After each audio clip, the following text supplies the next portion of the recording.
आयुक्त मॅडम, खाली तुम्ही जे 2 व्हिडिओ बघताय त्यामध्ये जो पहिला व्हिडिओ आहे तो मी प्रसिद्ध करून गेली 8 ते 10 दिवस झालेले आणि दुसरा व्हिडिओ आहे त्या ठिकाणची परिस्थिती द्यायची थे आहे.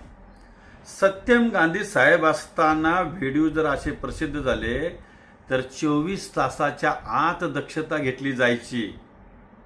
तुम्ही आल्यानंतर माझ्या व्हिडिओची दक्षता घ्यायचं बंद झालेलं आहे. मला काय हरकत नाही, तुम्ही घेऊ नका, मला काही अडचण नाही, तुम्ही दक्षता घ्यायलाच पाहिजे. असं मी 2-4 व्हिडिओमध्ये बोलून दाखवलेलं आहे की आयुक्त मॅडम, आयुक्त पदाचा धाक कमी झाला काय.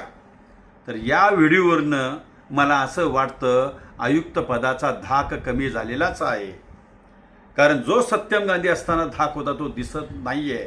तुम्हाला कदाचित राग येईल, माझा राग येण्यासारखं काही नाहीये.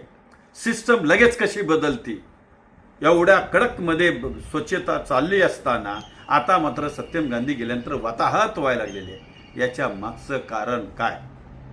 जर मॅडम हे तुम्हाला मान्य असेल तर तुम्ही IAS ऑफिसर आहात, काही हरकत नाही, जनता समजून घेईल.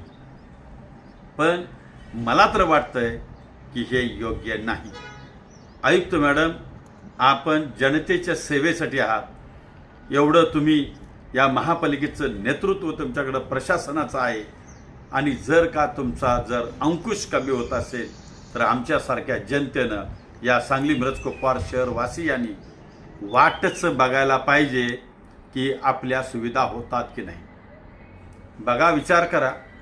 आयुक्त मॅडम, करता आलं तर करा, अन्यथा तुम्हाला करायचंच नसेल तर तुम्हाला हात जोडून नमस्कार विनंती, असंच महानगरपालिकेची वाट लावा. धन्यवाद.